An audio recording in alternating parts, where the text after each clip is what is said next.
Aktif Prasetya Pemikiran Filosofi. Pada kesempatan kali ini, yaitu di lomba karya tulis ilmiah, kami akan mempresentasikan analisis kami, yaitu analisis klaster hierarki metode penjahit kabupaten atau kota di Provinsi Jambi berdasarkan komponen sektor pendidikan. Langsung saja saya masuk ke bagian pertama, yaitu bab 1 akan langsung dipresentasikan oleh saudara Aktif Prasetya. Pada saudara Alvin dan Prasetya.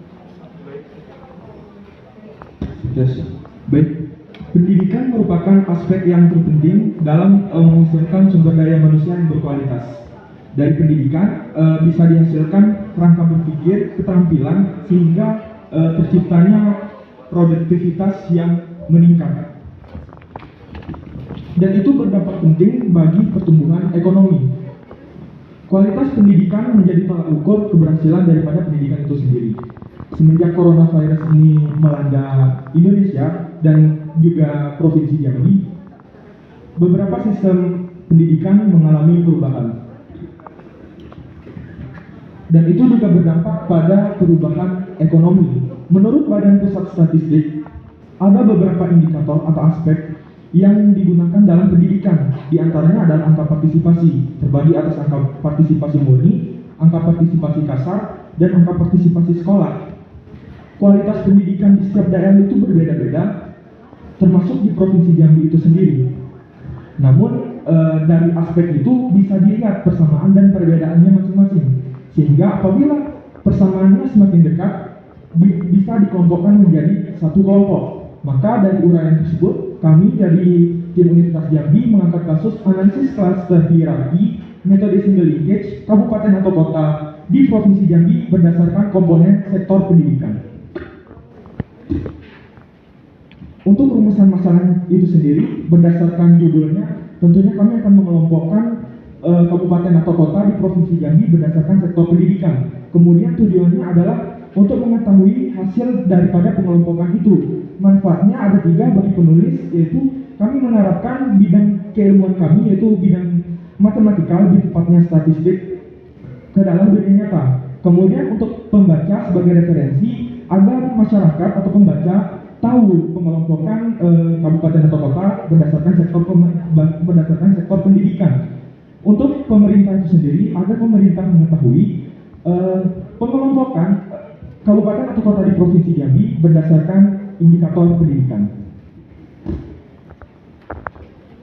Baiklah, selanjutnya ke tim dalam pustaka. Di sini kami menggunakan analisis klaster, di mana analisis klaster merupakan suatu metode yang digunakan untuk mengelompokkan suatu objek berdasarkan karakteristik dan sifat tertentu. Analisis klaster ini secara umum terbagi atas 2, yaitu analisis klaster hierarki dan non-hierarki, di mana perbedaan yang jelas di antara keduanya, yaitu pada analisis klaster hierarki, pengelompokan tidak ditentukan terlebih dahulu, dan pada analisis klaster yang non-hierarki itu ditentukan lebih dahulu.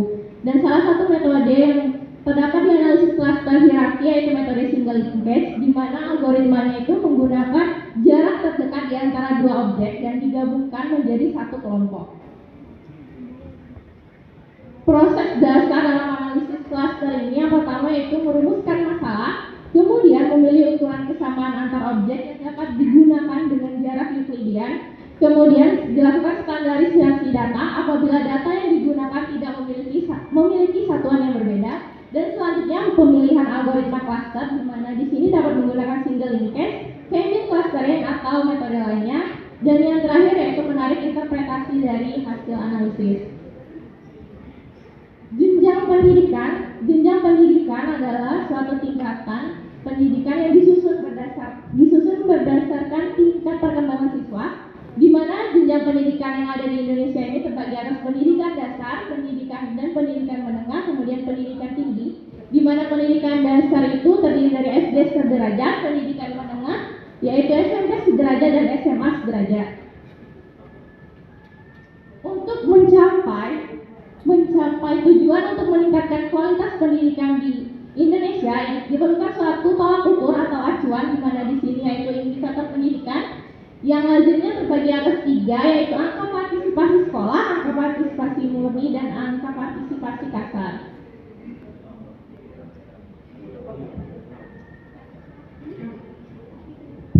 Untuk bab 3 yaitu analisis data, yang pertama Itu jenis data yang kita gunakan adalah data sekunder.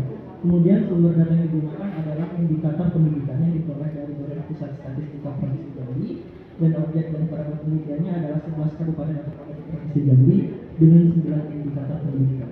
Yang di sini terdapat objek penelitian yang digunakan yaitu 11 kabupaten atau kota di Provinsi Jambi dengan variabel-variabel yang digunakan ini terdapat satuan yang sama, sehingga seperti yang disebutkan oleh saudari Elizabeth sebelumnya, jika memiliki satuan yang sama tidak perlu dilakukan standarisasi data. Di sini terdapat teknik analisis data. Yang pertama adalah merumuskan masalah, kemudian menentukan ukuran kesamaan antar dua objek, lanjut ke proses pengklasteran dengan single unit, lanjut menentukan jumlah dan anggota klaster berdasarkan hasil olah data dan interpretasi data. Masuk ke analisis dan pembahasan. Berikut adalah data indikator pendidikan di Provinsi Jambi yang diperoleh dari website BPS. Di sini terlihat bahwa angka partisipasi sekolah di setiap daerah di Provinsi Jambi lumayan tinggi. Ini berarti bahwa masyarakat Jambi sudah sadar akan pentingnya pendidikan. Selanjutnya masuk ke tahapan klaster. Yang pertama itu pembentukan matriks jarak. Di sini pembentukan matriks jaraknya menggunakan bantuan SPSS 24. Masuk ke tahap klaster dengan single linkage. Ini adalah output dendrogram hasil pengklasteran dengan metode single linkage. Agar mudah melihat hasilnya bisa dilihat dalam tabel berikut.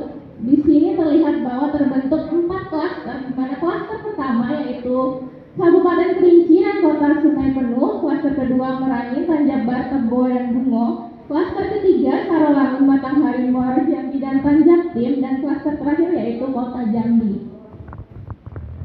Untuk karakteristik klaster pertama, terlihat bahwa 4 dari 5 variabel indikator itu masuk ke kategori sangat baik, 3 variabel lainnya masuk kategori lebih baik, 1 kategori lain di kategori baik, dan yang terakhir 1 variabel lainnya di karakter cukup baik.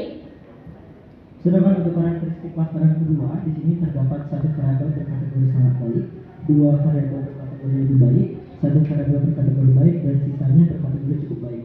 Untuk klaster ketiga, di sini juga terdapat 1 variabel berkategori sangat baik, 2 variabel lebih baik, dan 4 variabel berkategori baik, sedangkan 2 variabel berkategori cukup baik.